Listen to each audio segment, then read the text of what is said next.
My apologies for being quite late. Right. Yeah, my apologies. I am quite late. Big up to him. Big up to him. Isaac, Sinker and Hooked. We'll talk about Liverpool, Isaac, all of that. When you dig up back in the squad against Dender. So, I think the last stream I did went pretty well. This one going pretty poorly since I'm already late. Great start, but let's see how we go here with this one. I'll just do it the same way. I'll just go through the fixtures. I'll say my thoughts. I'll look at my ELO system a bit. I'll share the ELO system at the end of the stream as well. And we'll just go through it one by one. Now the first game, Crystal Palace against Brentford. I think that game is going to be the most exciting to watch of all the games. Because I'll quickly go through the games here. Nottingham Forest, Man United. That's going to be Sean Dyche ball. That's not going to be very entertaining, let's be honest. And Amorim, he's not a very entertaining football style manager, is he? Burnley against Arsenal. I mean, that's going to be stiff, let's be honest. Brighton Leeds. I think that's going to be a good game. But here's the thing. I don't think Brighton and Leeds have the quality of Crystal Palace and Brentford at the moment. Especially going forward, I think Brentford are just, like last season, very dangerous on the counter. Crystal Palace are a very well-rounded team. Listen, when they beat Liverpool 3 times, they weren't just cowering into the box. They're a very well-rounded team. So I think that makes for a good matchup. Brighton Leeds, I think it will be a good game. But not as exciting as Crystal Palace and Brentford. Fulham against Wolves is going to be boring, because Wolves is shit. Tottenham Chelsea.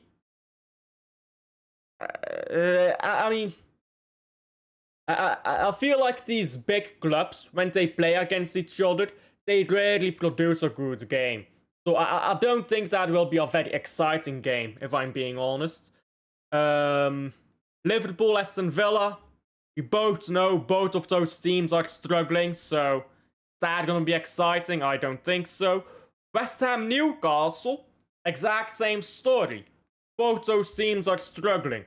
Probably not very exciting.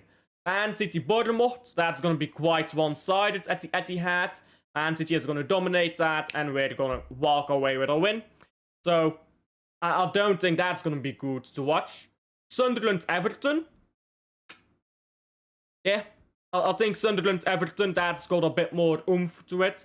I think Sunderland is good to watch. Everton is more so Grealish FC. Grealish is good to watch. Granted, I've not watched most games of Everton this season. I've watched some games of every team. But I think Everton and West Ham, I've probably watched the least of. So yeah, but I think they're very reliant on Grealish. So yeah, I think that's the first game here, Crystal Palace Brentford. I think that's going to be the best game to watch. I think that's going to be a difficult game to predict as well, but I'll go with 2-2. And here's my reasoning. Crystal Palace, first of all, very solid at home, but they've gotten results away as well. It's not like they're just good at home. But here's the thing with Crystal Palace. They're a bit inconsistent. They go beat Liverpool 3-0. They lose to Arsenal 1-0. Normal result. Then they lose to some random Greek team at home. They draw at home 3-3 against Bournemouth. They lose 2-1 to Everton. But then you go back more. They win 2-0 against Dynamo Kiev. They beat Liverpool 2-1 in the Premier League. So they're a bit inconsistent. They've got good games and some iffy games. I think Brentford are always consistent this season. You know what Brentford you're going to get. The Brentford that made it difficult for Man City. The Brentford that was ready to pounce on a weak Liverpool. You know what Brentford you're going to get. So for that reason, I'm going to call it a draw. This is not about the players or the team as a whole. It's just about the consistency. Because I think if you look at the overall team,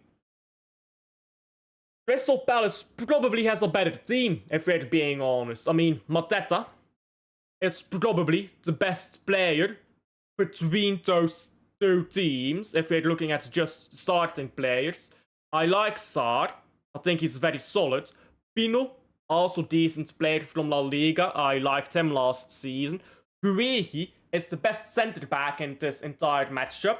Wharton, he's okay. I think he's overrated, but he's okay. He's a solid player there, together with Camara and Munoz. I mean, this is a very good lineup. Dean Henderson, I would say, is the best goalkeeper in the Premier League, excluding top 6 teams. So when you exclude Raya, when you exclude Donnarumma, when you exclude what's his name, Alisson, the top 6 team goalkeepers, I do think Henderson is the best of the, not top 6, I guess, of the rest, I guess. You know what I mean. So they've got a better squad. The problem is, I rate Brentford's manager higher, for starters. Igor Thiago should not be slept on. And I just think Brentford are more consistent. So that's my reasoning behind that. Right then, on to the next, as they say. Nottingham Forest against Man United. Listen. We're all ready for it. We are all ready for it, but Man United will win. And here is why. Sean Dyche just took over this terrible Nottingham Forest side. And you know what's crazy? It wasn't actually a bad side, but it was a side designed to play a particular way of football. What is his name? Marinakis, I believe? Marinakis, I believe it's pronounced. Sacked Nuno, who got this particular style, which is very different from Sean Dyche, into this team. It's a very balanced style. It's more... It's counter-attacking, but it's not solely counter-attacking. And with Nuno, you don't counter-attack from a 4-4-2. It's very different to counter-attack from a 4-4-2 and to counter-attack from a 4-5-1, which shifts into a 4-2-3-1, I suppose, or a 4-3-3, whatever you call it. But it's different. Sean Dyche coming into this team, he's not going to immediately turn this around. I mean, it was stupid to sack a manager who had a winning recipe for Nottingham Forest. Truly, it was stupid. I don't understand the logic there. I don't think I'll ever understand the logic behind sacking Nuno Espirito Santos. I mean, what else can I say? Forest is just wild for that. They're going to struggle. I genuinely think they're facing relegation. I'm not saying they're gonna get relegated. I'm not saying that. Because I know some idiots will come and say, at the end of the season and say, oh, you said they'll get relegated. I'm not saying they will get relegated. But I'm looking right now at Burnley, at Leeds, who are both 5 points clear. Actually, Leeds is 6 points clear. My apologies. But who are 5 and 6 points clear, respectively, of Forest. That's a big gap. You look at Sunderland.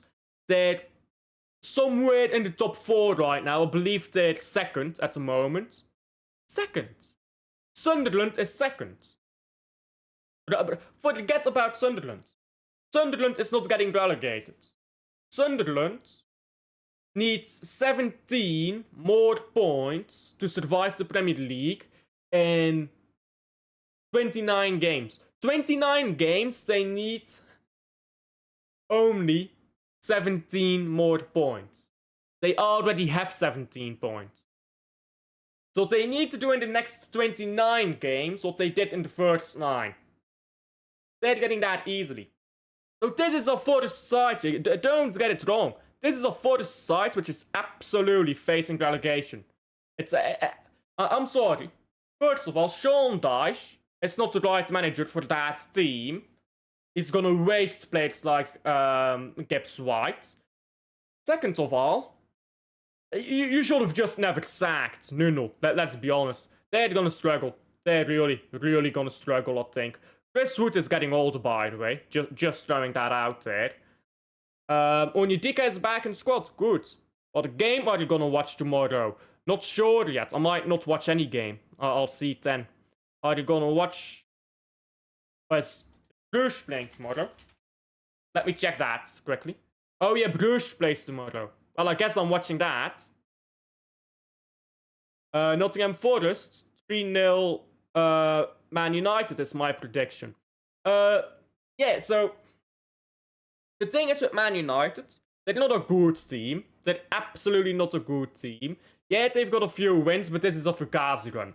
I've just gone through by Forest as shit. But now let me take apart Man United.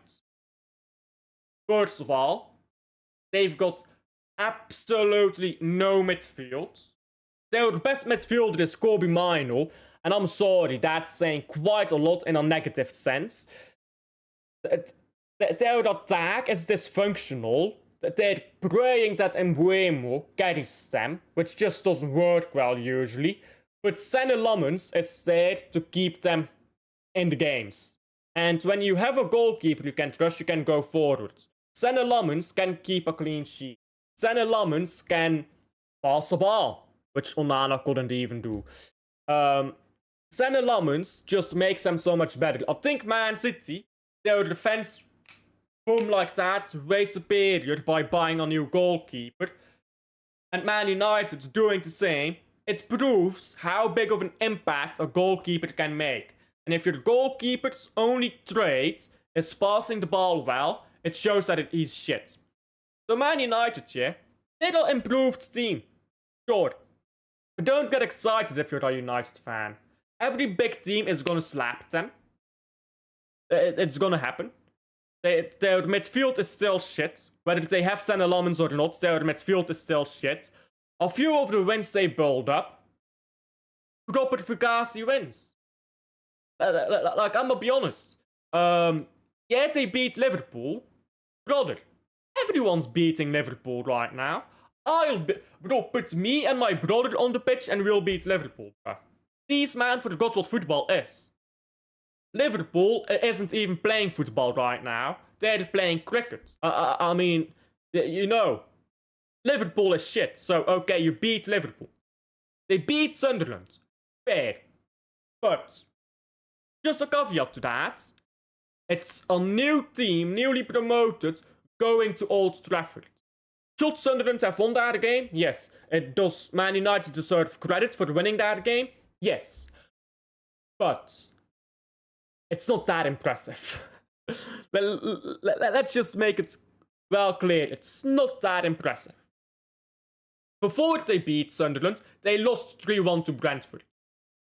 They really struggle when they go away. At Old Trafford, it's Old Trafford. When they go away,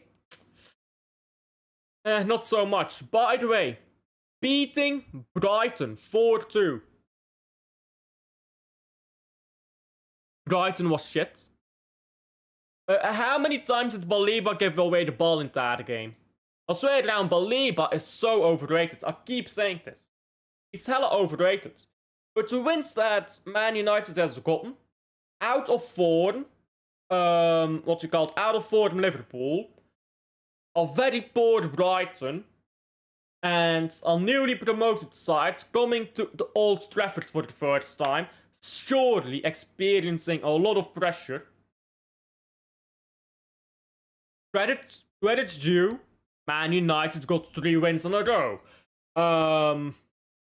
Sean Dice is shit, so... Well, Sean Dice is not shit. I do actually rate Sean Dice quite highly. But Sean Dice is the wrong manager for this team. So where does that leave us? Well, it's quite obvious, isn't it? It leaves us with an overrated team. That's where it leaves us. This Man United team, listen, they will beat Nottingham Forest. It will be 1-2. It will be 1-2. But they'll win. They'll get excited. And then we know how it goes, guys. We know how it goes. Let them get excited. It's nothing big. Ihortia. Oh, you're predicting. You're predicting this game. Oh, okay. I'm stupid. Big up Rosa. Man United will beat FORREST, then lose to Spurs. Hey, big up to that G, who's not cutting his hair, you know. What is his name? I saw his name on Twitter like an hour ago. I forgot his name.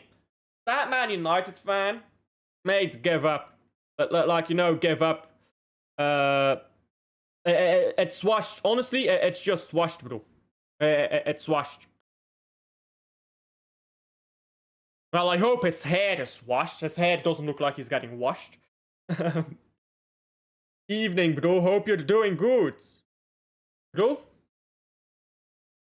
Man City won a game. Sherky is back. Marmouche is back. Bruges dominance. Liverpool lost. I'm flying, bro. I'm flying. Big up to Luke. Big up to Luke. How are you? Big up to Catalan as well. I've not seen you for quite a while. Big up. Nothing impressive in the Premier League. It is a dead league. I disagree with that. Listen, I don't think Premier League is good to watch. But it's probably the best league quality one. Overall. If you take Barcelona, they win the Premier League. If you take Real Madrid, they win the Premier League. If you take the relegation clubs of La Liga, the 3 clubs that get relegated, and you put them in Premier League, they survive the Premier League. But if you compare all the mid-table teams, I think the Premier League probably wins 15. Well, you've got 15 lineups, 15 against 15 lineups. I think the Premier League wins 10 of those 15 mid-table club lineups, if I'm being completely honest. So, I think overall, the Premier League has more quality in mid-table, has weaker relegation clubs, has weaker top clubs, I suppose, at the moment. But overall, I do think the Premier League is a bit more impressive. That doesn't mean that La Liga teams wouldn't win it. Again, I said it. If you put this Barcelona or this Madrid in the Premier League right now, they win it. But they will not walk away with it. They'll win it, but they won't walk away with it. Anyhow, Burnley against Arsenal.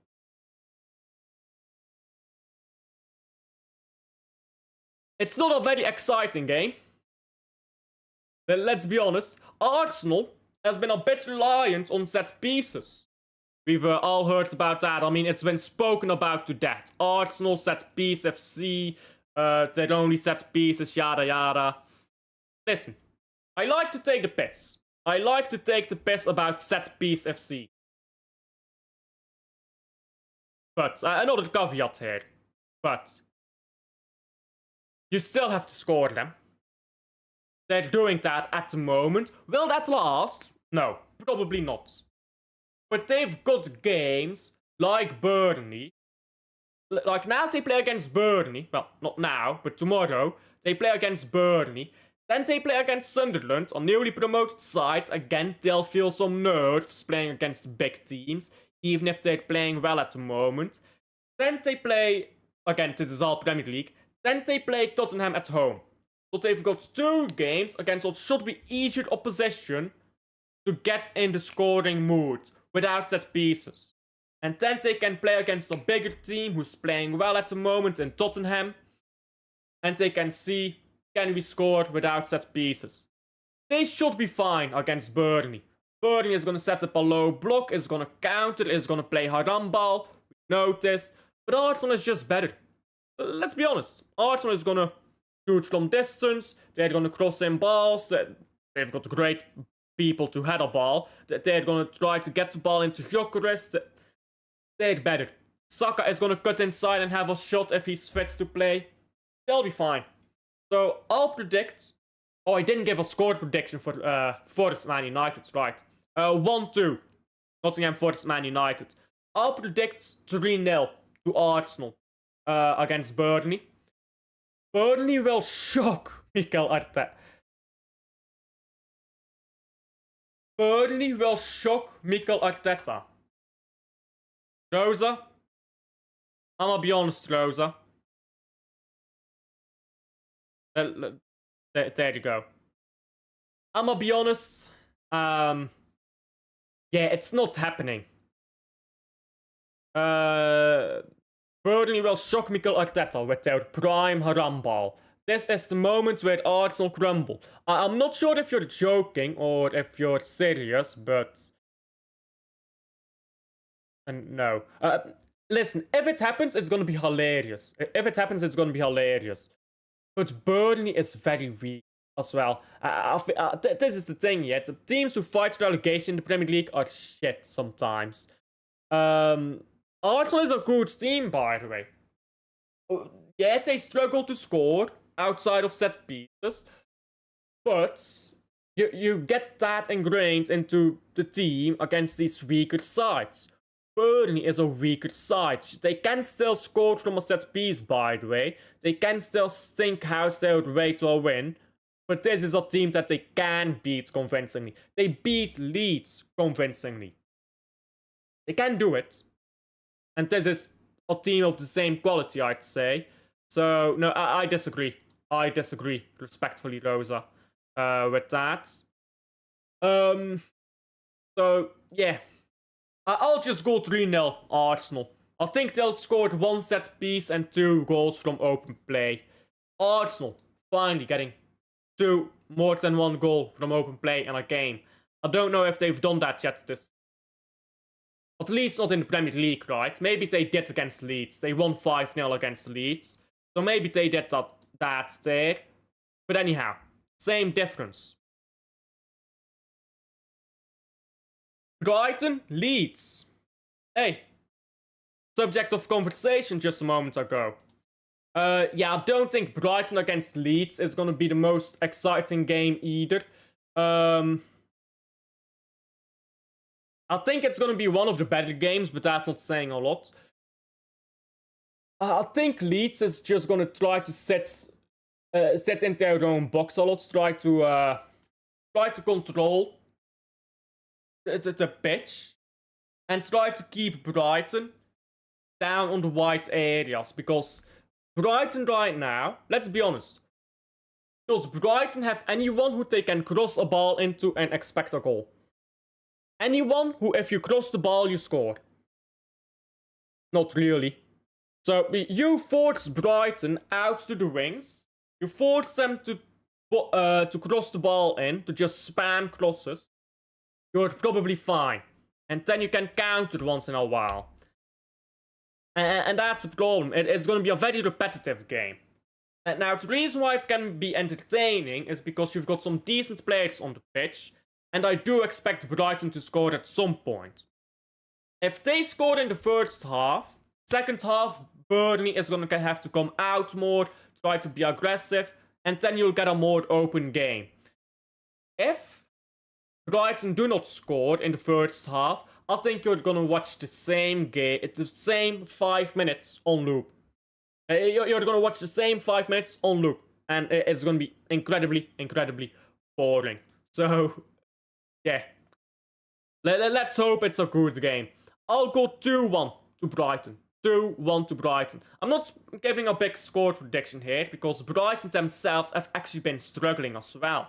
Like, if we go through Brighton's games right now, they had a decent start to the season. I think maybe enhanced a bit by a poor Man City side going to Brighton there and, well, making them look better than what they are. But they lost 2-0 to Arsenal's B team. They lost to Man United. They were poor against Man United. It's not like Man United have suddenly become great again. They barely beat Newcastle, or struggling Newcastle. They drew with Wolves. So their last really good game was a 1-3 win over Chelsea, and that was in September. October has not been a great month for Brighton, so I don't think they're in the sharpest of form either. So I don't think it will be a convincing win, but I think Brighton win. 2-1. And if they score early, Brighton, then I expect Brighton to win 3-1. Be a bit more convincing, maybe even 3-0. I do have a feeling that Leeds will score, though. You know, you just have a feeling sometimes. I think Leeds will score. I don't know why, I just have that feeling. Fulham against Wolves. Let's be honest. Wolves are shocking. Like, absolutely shocking. I'm not saying anything we don't know already. We all know that Wolves is shocking. But it's shocking how shocking they are. Because last season, they weren't this bad. Like, come on. They were, I believe they were 16th, but they weren't that bad, even though they finished 16th. But obviously, they lose their best players in Cunha and in Ait Nouri. You lose those players, you're fucked. You're fucked because you don't replace them. So they've lost their two best players, haven't replaced them. A lot of new Premier League teams who came up improved massively. I mean, they just fell behind. And I look at every single game right now of Wolves. Yeah, they drew 1-1 with Brighton, whatever. I don't think they've played a good game. I don't see an upward trajectory.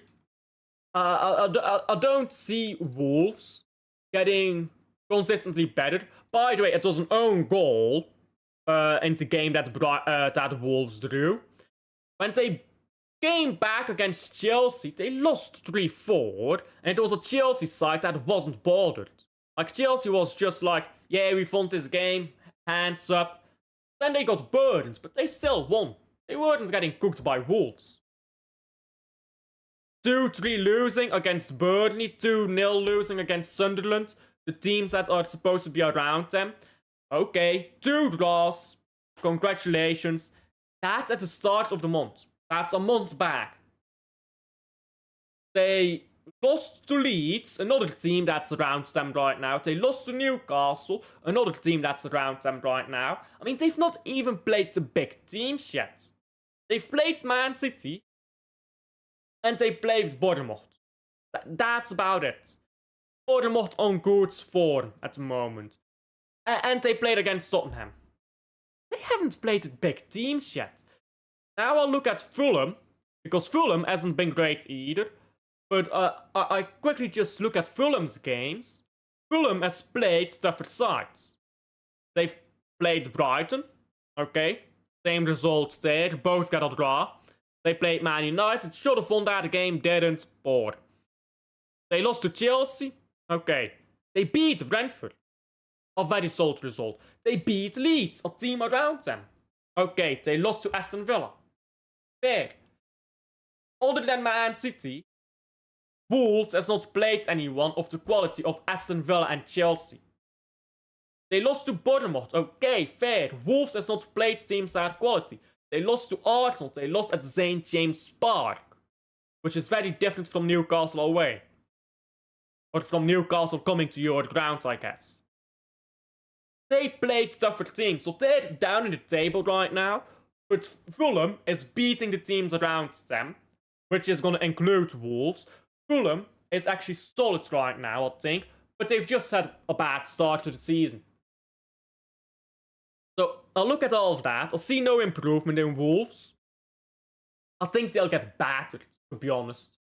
I think they'll get battered. I'll put out a wild prediction. I think Iwobi scores a brace and Wilson scores a third. Harry Wilson. That's my prediction. Crazy prediction. 3-0 to Fulham. By the way, I'm just wondering, has Iwobi scored yet this? He scored 1 goal this season so far, okay. I think Alex Iwobi is gonna score. 2 times, a brace. Wolves, their defense in shambles. By the way, talking about Wolves' defense, people underrate just how important Ait Nouri was to their defense. And another thing, People, again, look at goalkeeper. Goalkeepers are so important in football. People don't realize how important goalkeepers are. The goalkeeper position, if you change one player out, goalkeeper position can make the biggest difference. It has the biggest potential to make difference. Because goalkeepers are so crucial. People generally don't get it. Goalkeepers are so crucial. And why do I say all of this? Jose Sa is now 33. I think. I think he's 33. It's something like that. The other goalkeeper, who's been very good for them, is getting old. So they lost a corner piece to their defense. They lost, or their goalkeeper is regressing. They lost their best attacker. Their midfield is in shambles. What do these guys have right now, Wolves? Nothing. Let's be honest, Wolves has nothing right now to go off. So I think Fulham win. I think Fulham win convincingly, 3-0. Then Tottenham against Chelsea. London Derby. Listen, we all love a good London Derby. The problem is this isn't gonna be a good one. This will not be a good one. Now I do just want to check quickly in my ELOs. Who has the higher ELO right now? I'll explain what ELO is at the end of the stream, as I said earlier.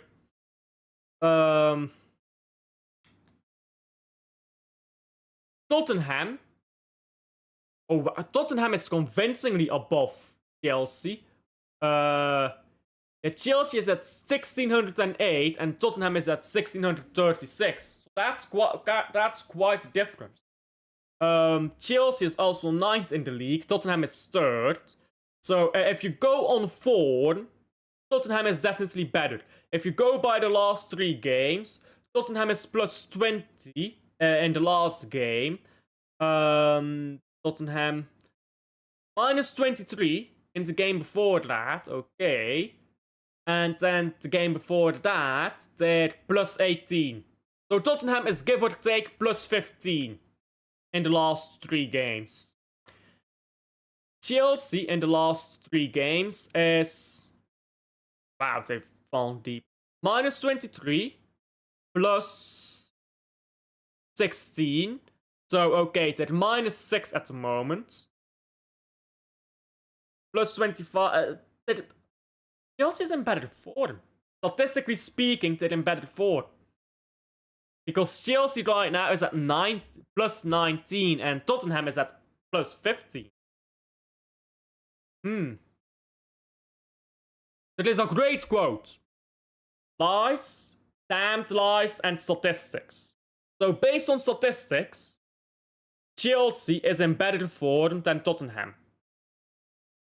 But that's over 3 games. Now you extrapolate over a season and Tottenham is in better form because they're higher rated.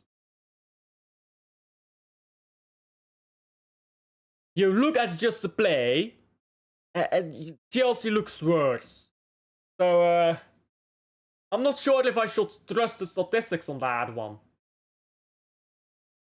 But maybe that game is going to be closer than expected. Because I thought here, Tottenham kind of going to slap Chelsea up right now in poor form. But, because it is at White Hart Lane as well. But no, that's actually going to be a close game. You know what? I'll call it. That is going to be a close game. I just want to see, by the way, how is Cole Palmer? Because I know Cole Palmer got injured. How is he doing?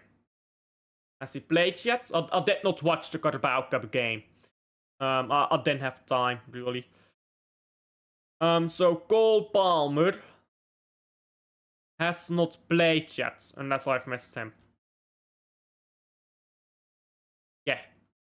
Okay. So they're missing their best player, but hey, I think they'll be fine.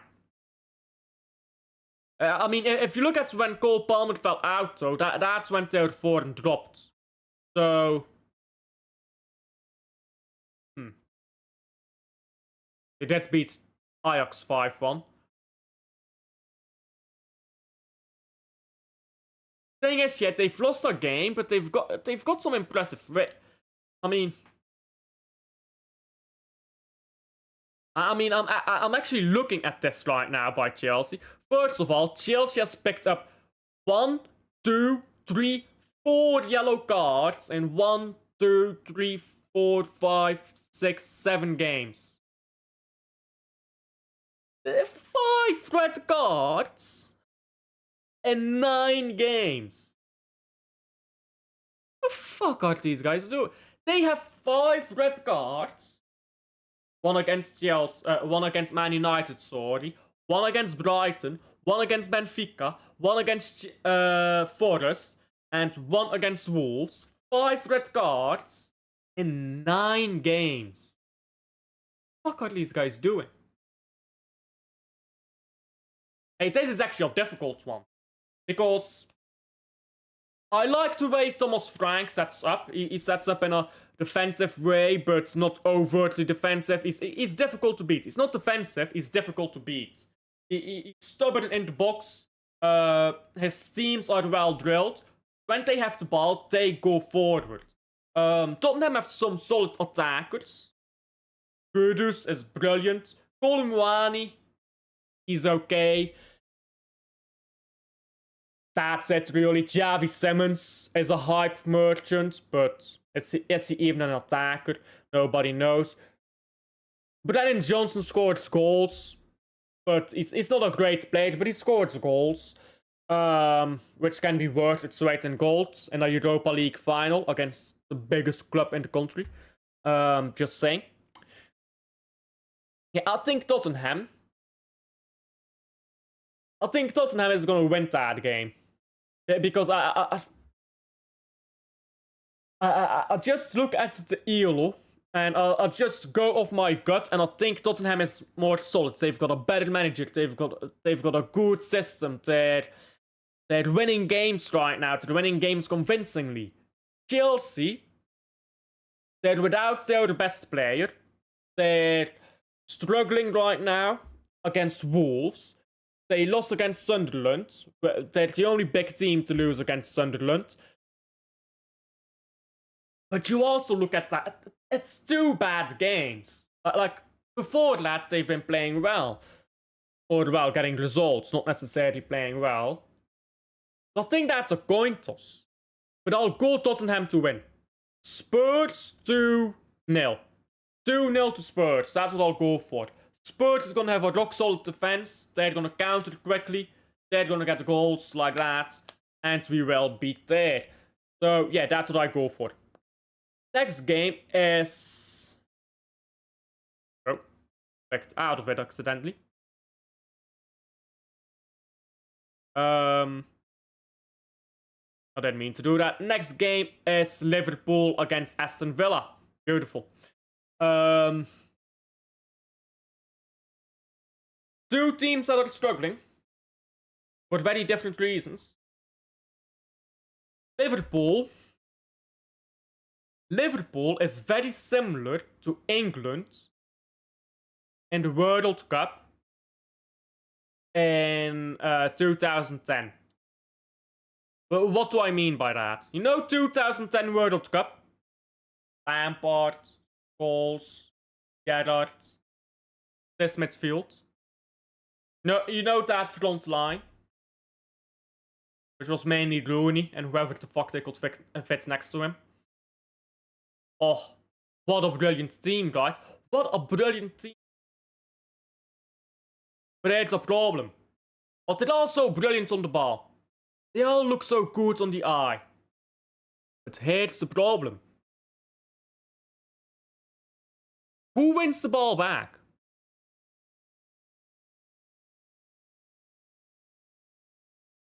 Think about it.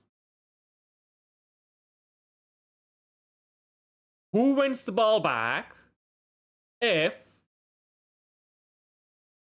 you only have world class on the ball players? Oh, but he's world class on the ball.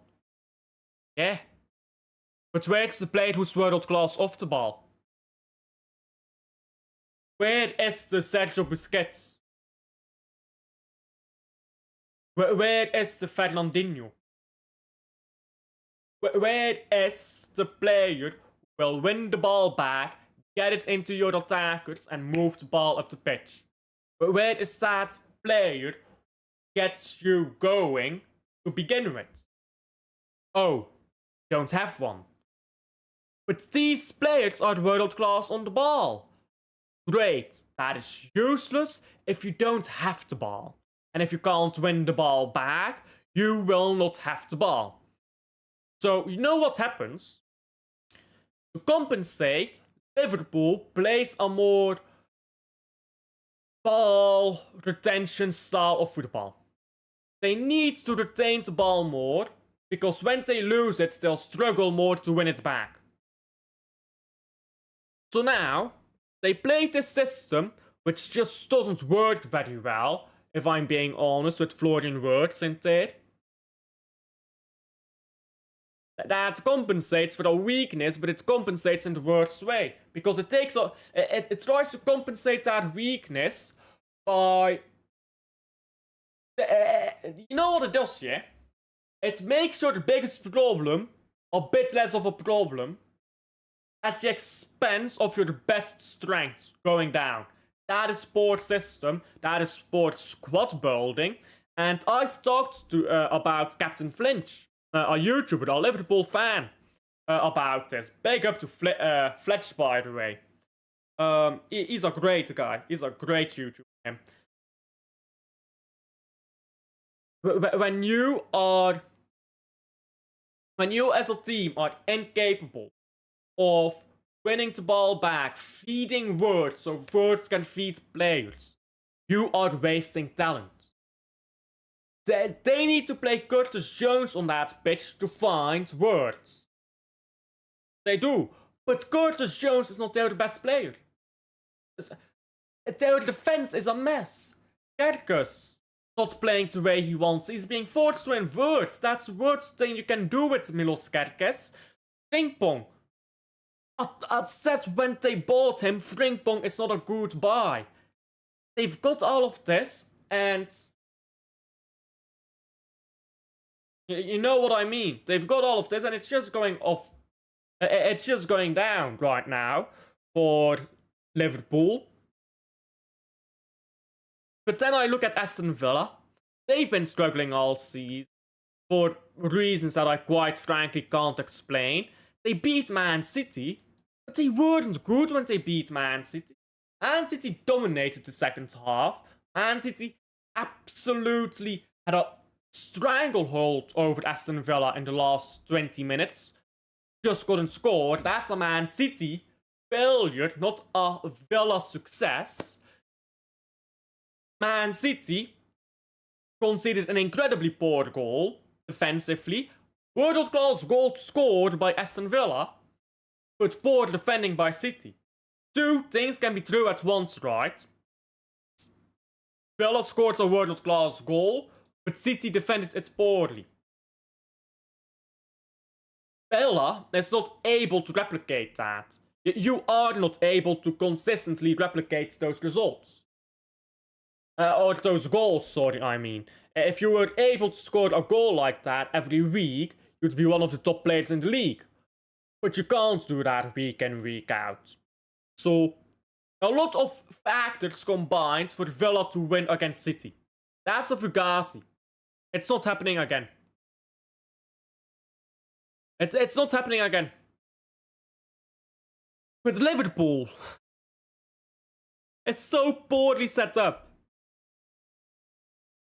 You know what? Yeah, you know what? I'll go 0-0. I don't think either of these teams scored. Villa? They're just... I don't know what's wrong with Villa right now. But they were lucky to get the 3 points against City. Not because... because City was shit. Villa is lucky that Man City went to Villa Park and played like shit. At Anfield, they're not going to get that same luck. But Liverpool just, their attack is sport. I honestly think they should bench Mohamed Salah. But they're not going to do that. So, 0-0. Liverpool 0 against 0-0 against Aston Villa. West Ham, Newcastle. I don't really care. Sorry to West Ham fans or Newcastle fans, but I don't really care about this game. Yeah, you know what? You know what's surprising? Yeah, I like watching West Ham from time to time. I'm not really a fan of theirs, but I like watching them from time to time because they get exciting results. They're usually unpredictable. But right now, I think it's very easy to predict a West Ham loss. They have been Jared Bowen FC for so long. And I've said this for a while. They are Jared Bowen FC. They've been that team for so long. So, when Jared Bowen isn't at his stop, he does. You're just not firing off. Jared Bowen, so far this season in the Premier League, has scored 3 goals and 1 assist. Most wingers should be happy with statistics like that, but Jared Bowen cannot carry West Ham enough for that. If you need your guy, as a relegation club, if you need your guy to score 5 goals and get 2-3 assists in 9 games to be outside of the relegation zone, that is big trouble. That is genuinely big trouble. Now, Newcastle is figuring their stuff out, I think. Voltemade, brilliant player. Tonali, Bruno Guimaraes, brilliant midfield. Whoever they play next to them, it's fine, I think. Back 4 can be a bit shaky, but they've got solid defenders. Experienced defenders as well. Their goalkeeper is a bit old, but fine. Their front 3 again, Voltemade is good. Gordon has his moments. I think they're figuring themselves out again, Newcastle. They'll start winning some games. I think they beat West Ham convincingly. I'll go 3-0 to Newcastle, to be honest. I'll go 3-0. Man City against Bournemouth is up next. I think this is actually... I'm not even glazing Man City Bournemouth. I think this is actually gonna be one of the most boring, exciting games. And you know what I mean by that? You know what I mean? The game itself, if you just watch the football, forget the drama, forget the teams, forget all of that, just the football, it's gonna be boring. But I think it's gonna be exciting because this game has high volatility. Man City are like a girl on a period. One time, they're Man City of old and they're passing the ball around a team like prime Barcelona. I know, struggling to score because Haaland FC, but I'll get to that. Next game, can't fucking string 2 passes together. Struggling against fucking Swansea. So, Man City, the game is gonna be boring. We know how that game is gonna look. Man City pass the ball around in a circle, lose the ball. Bournemouth pass the ball around in a circle. You know how it's gonna look. But if you look at the actual volatility of the result, I think it's exciting in that way.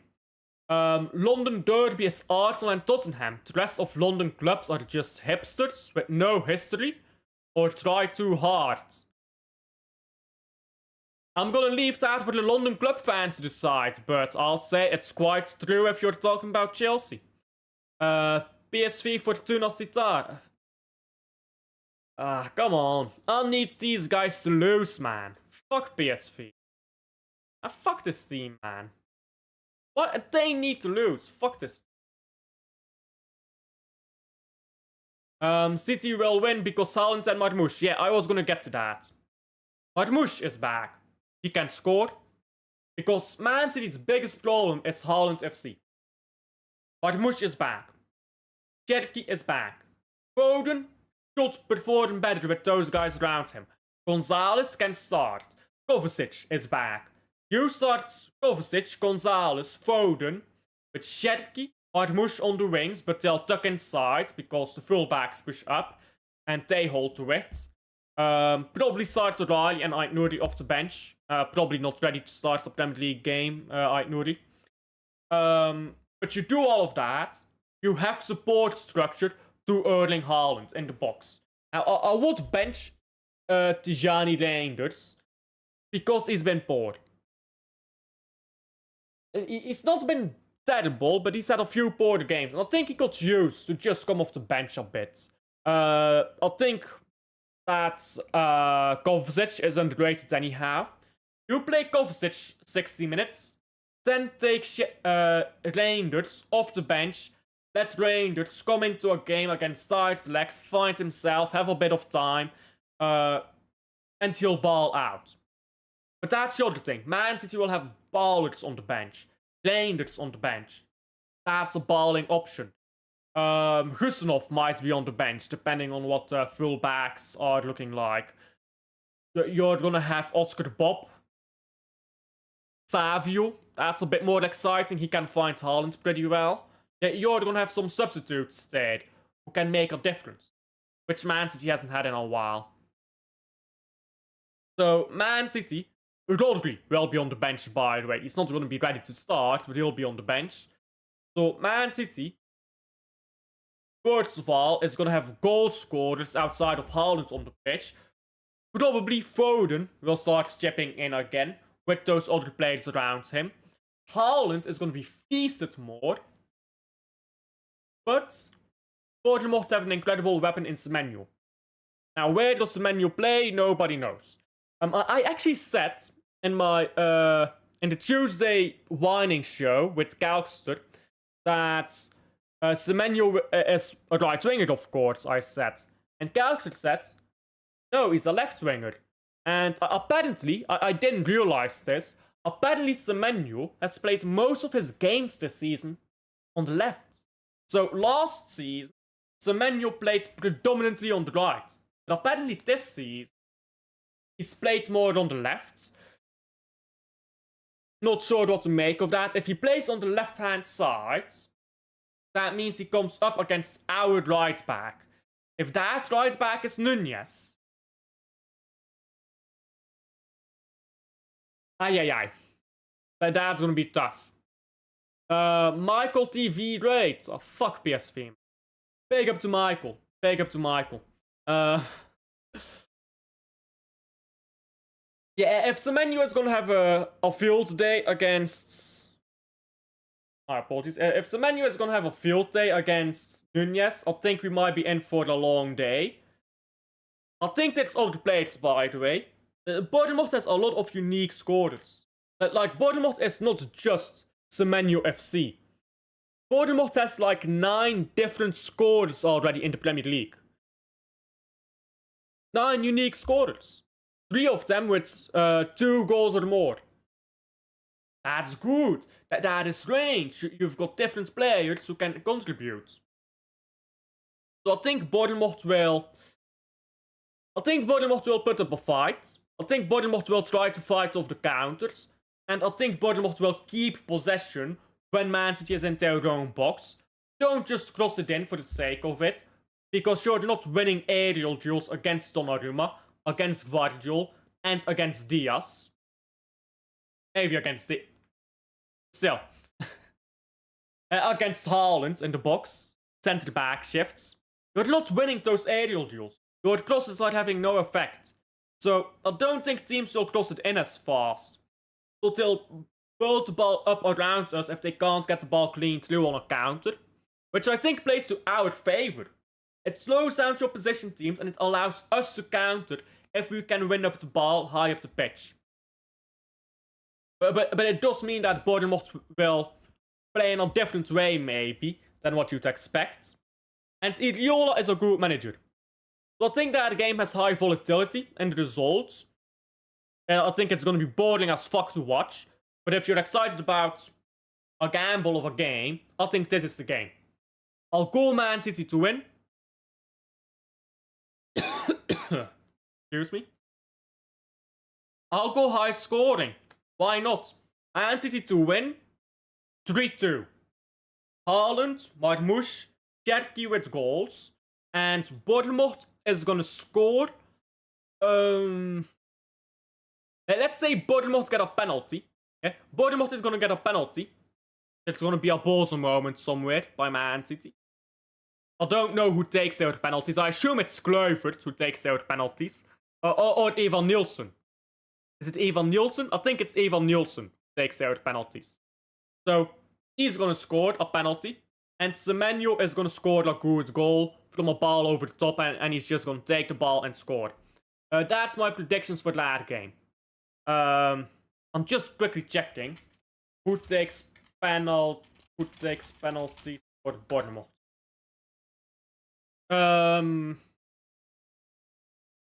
Oh, Semenyo. Semenyo takes them. Okay.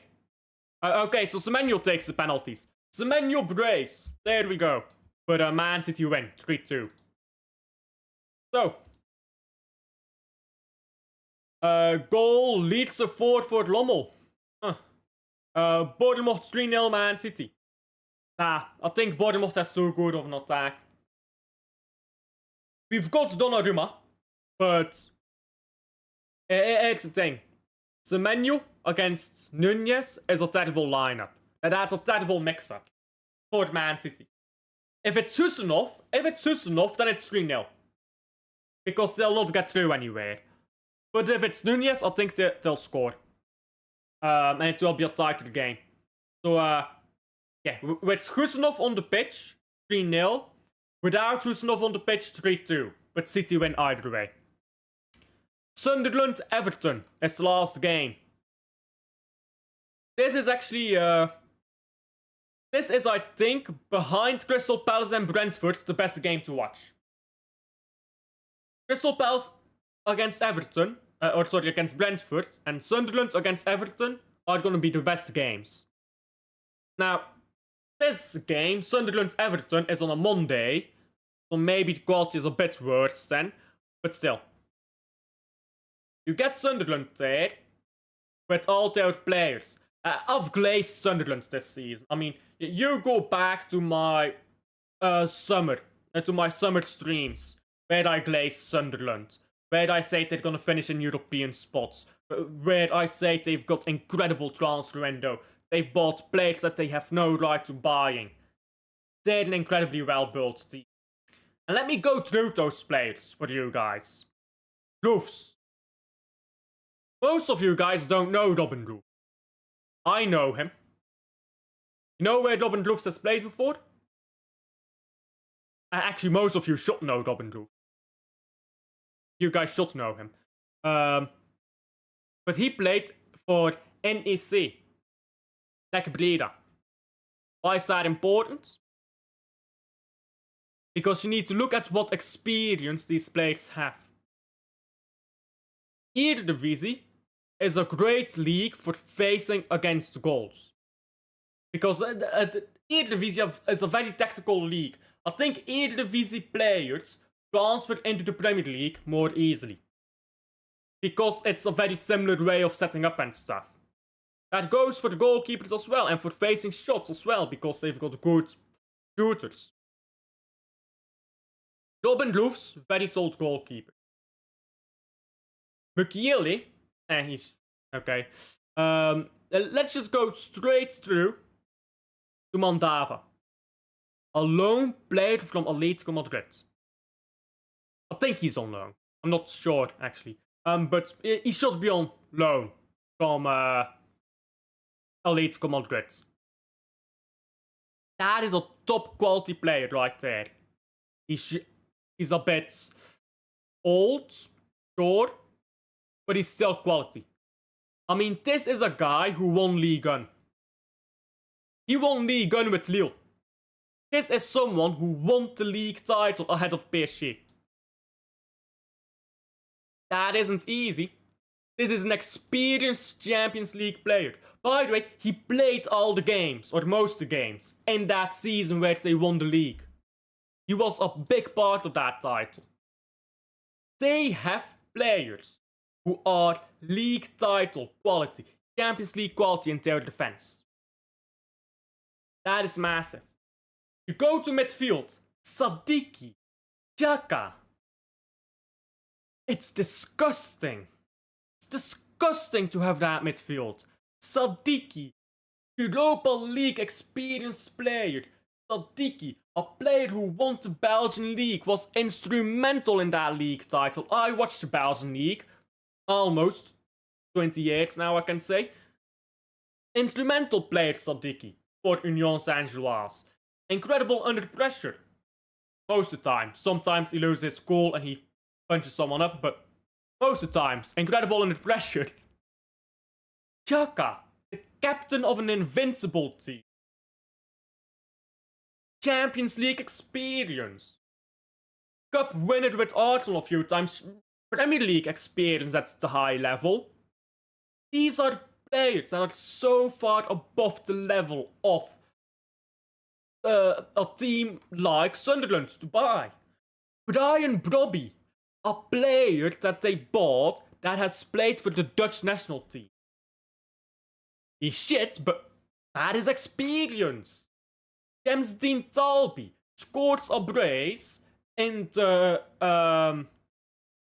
playoff, is that what you call it, of the Champions League against Atalanta.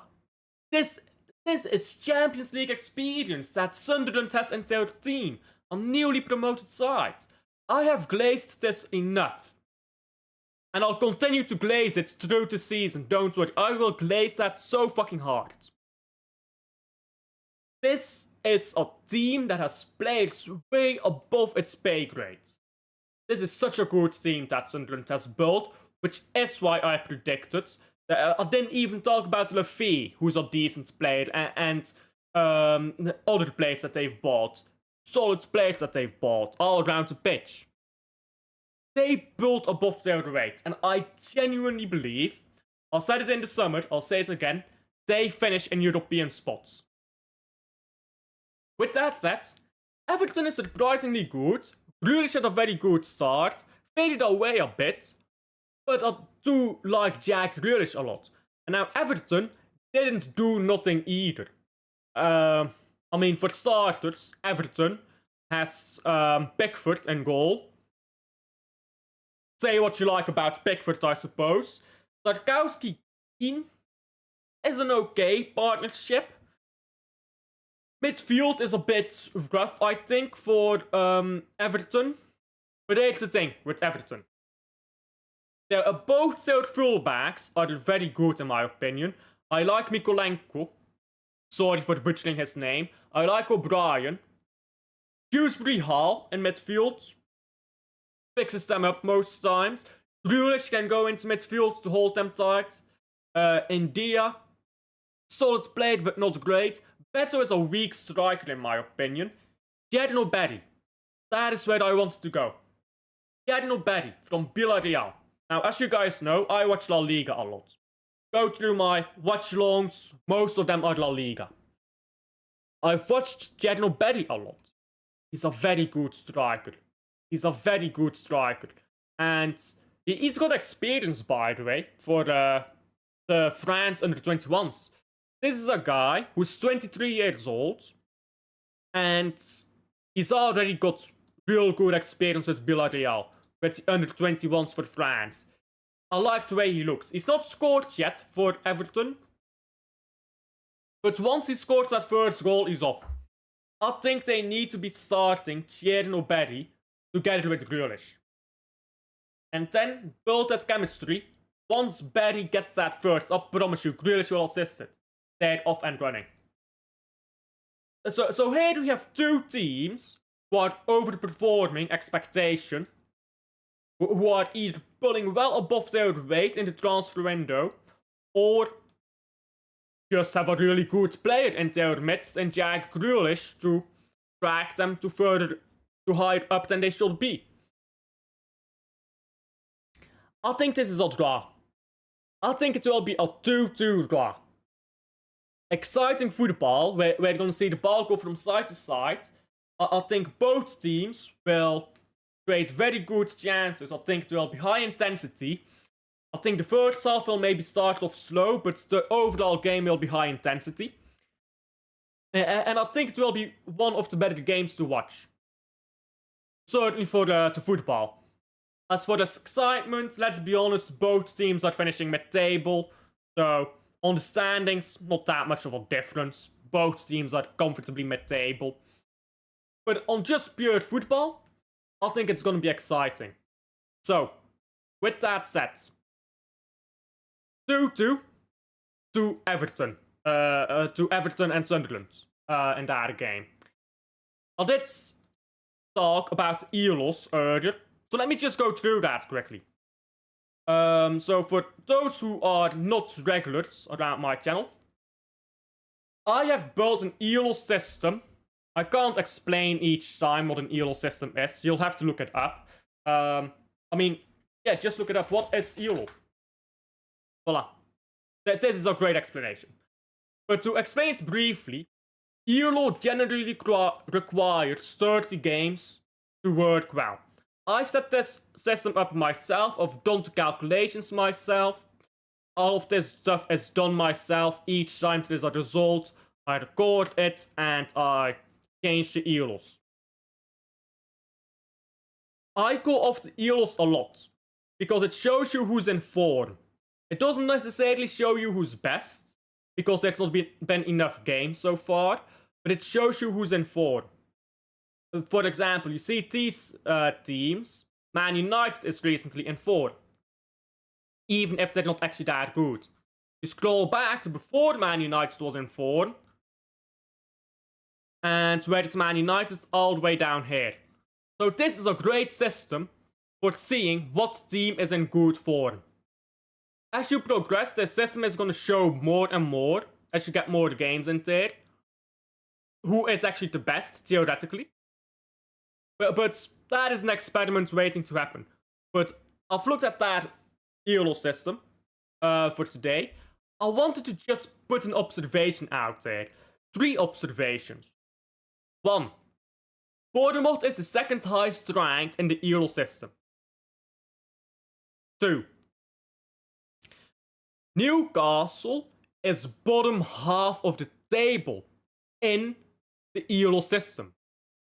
And 3, which I think is quite interesting, Wolves is by far the lowest. By far. Which leads me to conclude, big up to Ahmed. I'll come back to you. Which leads me to conclude, first of all, this system, 1, that I've made, it works well. 2, Wolves is gonna have an absolutely woeful season. If you couldn't tell with your eyes, if you didn't believe any statistic yet, let the ELO convince you. Wolves have dropped down that table. Everyone started out with 1600, now at 1480. They've been terrible this season, and they've picked up some okay draws, but they've still been that terrible that they've just dropped. Wolves, they're fucked. But Bournemouth, I think that's a fugazi. I think Bournemouth is going to drop down. Because right now they've got a good start, but a lot of teams do. They have a good start, and then they drop. Bournemouth is going to have a good start, they're going to drop to mid-table. They did this last season as well. They started off good, then they dropped. My prediction. Man City to win 3-0. Fair. I think if Rusnov plays. Standard Liège 2-1 Charleroi. Goal Standard Liège 3-1. Hey, maybe Standard is back, you know. Yeah, get the journalists out there. Sunderland 3-0 Everton. Nah, I think Everton is well within the reach of Sunderland. I think that's going to be a very good game. But yeah, using ELO, I thought it was going to be interesting to see. I thought it would be interesting to see how ELO translates into the the Premier League. And I think so far, if I look at my Elo system, I think it works pretty damn well, if I'm being honest. By the way, Nakamura is finished. I think he is. Is Nakamura finished? I don't think so. Because I look at how he played in the Clutch Chess Championship. That is his first time he played over the board against strong opponents in a long time. Played okay.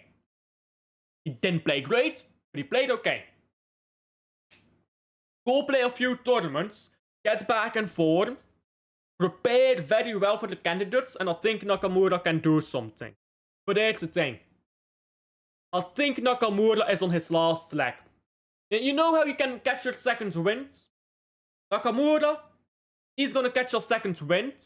He's gonna go down. I genuinely think he's gonna be world champion. Unfortunately. I think it's just written in the stars. The American prodigy, who was supposed to be world champion, sidelined for a decade by the greatest of all time, now facing retirement age. I mean, it's just a fucking fairy tale, isn't it? He's gonna become world champion. I'm certain of that, to be honest. But I think that he's gonna be finished. But once he does that, I think he's got his second win, and then he's finished, to be honest. Chess of all time. Yeah, I'll answer this in a second. Chess of all time, if I give my top 3, I would say Bobby Fischer, Magnus Carlsen, Garry Kasparov, and no particular order. I think they're all GOATs for a different reason. Garry Kasparov, for utter fucking dominance. Like, let's be honest, Garry Kasparov, he walked into an era with fucking greats. He walked into an era with Anatoly Karpov. He walked into an era with Vishwanand Anand, with greats around him. He walked in and he fucking dominated. Utter dominance. I think that's why he's one of my 3 GOATs. Magnus Carlsen is simply the best player of all time. He's maybe not the most dominant player. He's maybe not the most exciting or longevity player. But he's simply the best. So that's why Magnus Carlsen goes in. Bobby Fischer. Do I need to explain why? Bobby Fischer genuinely was fucking... I mean, if anyone does not understand how good Bobby Fischer was as a chess player, go watch the movie Pawn Sacrifice. It's a great movie to start and then research yourself. Bobby Fischer was so fucking far ahead of everyone else, it was a joke. 20 wins in a row. 20 wins in a row at the top level. For reference, the closest record to that is 12 wins in a row by the same guy, Bobby Fischer. The closest to that, 12 wins in a row at top level, is 7. It's ridiculous. It's absolutely ridiculous. So, I think Bobby Fischer for 1972. Bobby Fischer's 1972 is to chess, but Maradona's 1986 is to football. So that's why Bobby Fischer goes in there for me. Even if objectively, not the most dominant, not the most longevity, not the most, or not the best. But if you look at just a single year, or a single 2-year, I suppose, cycle, Bobby Fischer is the greatest of all time in a 2-year cycle. So that's why Bobby goes in for me. I think Gukesh is overrated. I think Gukesh became world champion way too young. 20 years of age to be world champion in chess? Nah. He was way too young when he became world champion. I don't think he was ready. I think Gukesh will be up there in another 5 years. But he's never going to be a dominant player, I think. He's never going to dominate the rest of the field. He's good. Gukesh is good, very good. But he's not dominant. Prague is not dominant either. I don't think there is a dominant player in the current generation. Egarci, not quite dominant either. I feel like there's a lot of very good elite players in the current generation, I don't think any of them are dominant. I mean, you look at Ali Reza. Ali Reza was supposed to be the next Magnus Carlsen. Played Magnus Carlsen in the Speed Chess Championship final. Speed Chess. Old players are not supposed to win Speed Chess against young players. The older you get, the worse you get at Speed Chess. It's just simple age. Magnus Carlsen beat that guy like 20-5 in the final. It was ridiculous. And he wasn't even trying in the last 10 games. He was doing stupid openings. So, I think that nobody in the next generation is going to be dominant. I think Gukesh will be world champion again. I think Hikaru Nakamura will win it in 2026. Then Hikaru will fall off a cliff. I think Gukesh won't win it back in 28 yet. I can't say who it will be, but I think by 2030, Gukesh will be more all-rounded, more experienced, and then he'll actually win the World Championship, but actually be ready for it. So I think Gukesh is a good player, but I think it was just too soon for him to become World Champion. But hey, he is World Champion, credit to him. Credit where it's due. I trust the Turkish lads, the 24-year-old. Yeah, but 24 is already quite a bit older, isn't it? I mean, how old is Ali Reza? Ali Reza Firouzja. It's only 22. Like, we look right now, yeah, at the juniors. Ali Reza doesn't rank in the juniors anymore. He's too old. How old is Prague? I think he just barely... Yeah, Prague is 20. So, you know what? Let's look at the ratings right now. For the juniors. PD. Circuits, no. They're just ratings. Top juniors.